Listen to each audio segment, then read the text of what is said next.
Welcome to lesson 5. Now we're getting towards the end of the email. We've written the salutation, we've explained why we're writing, we've presented the information, and now we have to tell the reader what we want them to do. And if you want to write a successful email, then you've got to follow these rules. Okay, so the first thing to say, as you can see, is if you want the reader to do something, this must be clearly stated in an appropriate form. Now, I know what you're thinking. You're thinking, Simon, I always do this. I always say clearly what I want to happen. With the 10 years of experience I have proofreading business and legal documents, including many thousands of emails, I can tell you now, people do not know how to do this. Non-natives don't know how to do this. Natives don't know how to do this. But it's a really simple rule, and I'm going to tell you how to do it right now. First of all, we've got to talk to the reader directly. We've got to say to the reader, you. So, can you do this? And we've got to be direct. If we're talking to someone, then that person, the reader, knows that we are talking to them. If we use a different structure, for example, the passive voice, then we are not saying you. We are just saying this has to be done. And that means the reader doesn't automatically think that they have to do something. And you'll see that's the second point. Use the active voice. Because if we use the active voice, we are clearly saying, we want you to do this. If we use the passive voice, we say, we want this to be done. And that, of course, means who should do it. So speak directly to the person using the active voice. We have a structure for this. It's called an indirect question form. It is polite. It is formal, and it's the only structure you need to know. And you can see it here. Could you please do this? Could you please submit the file? Could you please respond to me by 5 p.m? Polite, simple, formal, legal, businesslike. It's all you have to know. Make sure you actually ask a question. Now, if you're using an indirect question form, you are asking a question. But we'll see in a second that there are many ways of asking when you're not actually asking a question. And this is important because if you're not asking a clear question, how can you defend yourself? So someone could say to you, why didn't you ask them to do that? And you would say, I did. But then when you look at the email, you haven't really asked a question. So make sure you ask a question to defend yourself. And then think about how the reader will react. If you don't ask a question, how do you know the reader will react in the correct way? The reader might react in a different way. Let's go through some more explanation of this. For example, don't ask for a favour. So the phrase, and I'm sure you know it, I would appreciate it if this could be done. This is not a question. I would appreciate it is not a question. If you want something to happen, don't use it. The same goes for don't be grateful.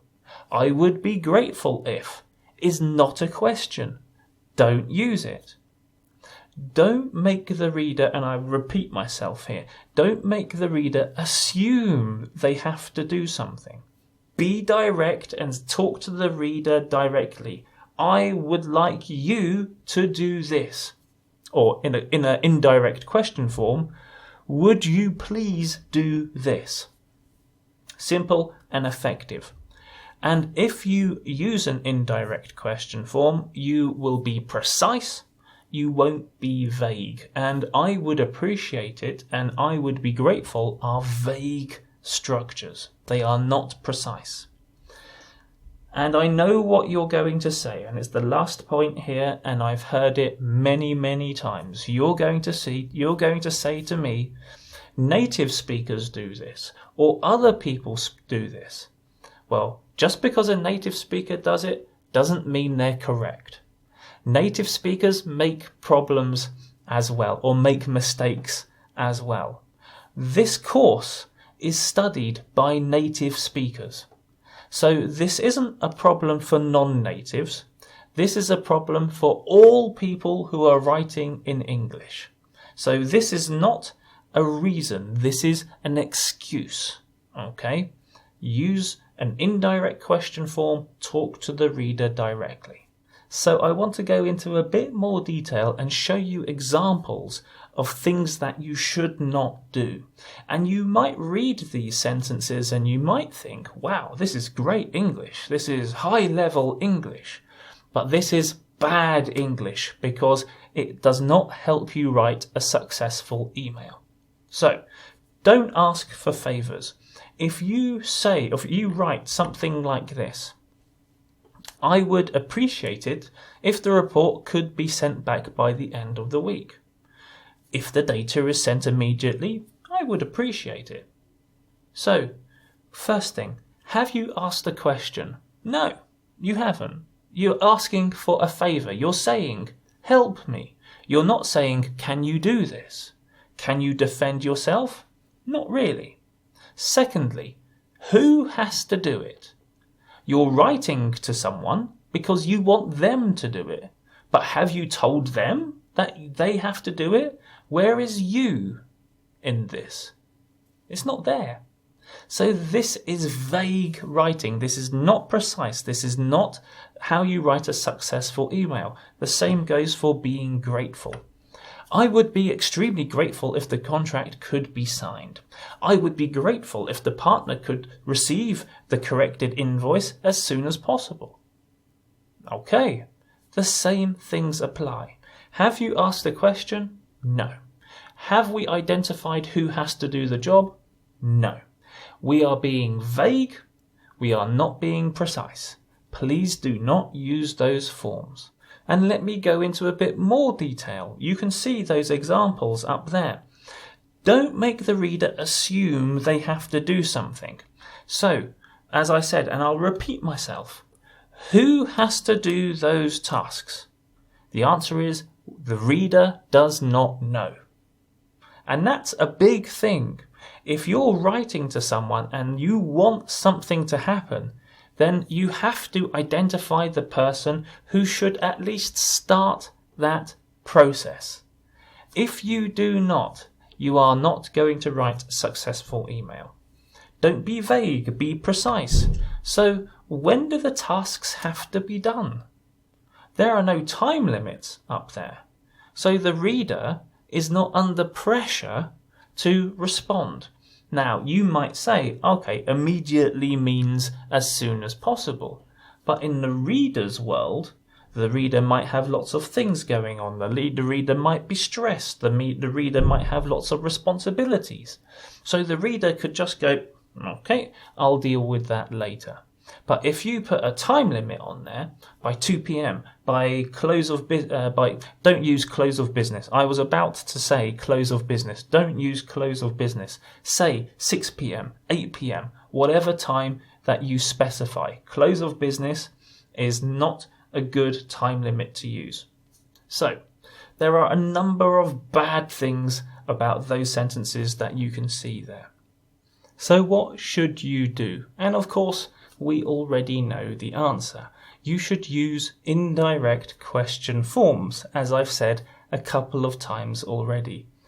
It is a ready-made grammar structure that does everything that we need to write a good call to action. So these 4 sentences have been rewritten using an indirect question form. So, could you send back the report by 5 p.m. Thursday? Is it possible for you to send the data by 12 p.m? Could you ask the partners to sign the contract? Please, could you send the corrected invoice to the partner by 10 a.m? So, by using an indirect question form, what have we done? Well, we now know who has to do something. Could you? Is it possible for you? Could you? Please, could you? So we've identified it's the reader's responsibility. What they have to do. We've got clear verbs in all of those 4 sentences. There is a clear deadline if a deadline is required. There is a clear question. Now we can say, I asked you a question in the email. Why did you not do it? And now the reader knows how they should react. It's really important that you use indirect question forms and only indirect question forms in your call to action. Okay, so now it's time to put your knowledge to the test about the things that I said in this video. Are these good calls to action? Are these effective ways to ask the reader to do something? Pause the video now, have a quick think, and when you're ready, unpause the video and I'll go through the answers. Okay, let's have a quick chat about those. So what are the answers? Please, could you? Yes, of course. This is an indirect question form, and if we put a verb after this, it is clear what we want to happen and for who to do it. So please, could you do this? Please, could you submit that?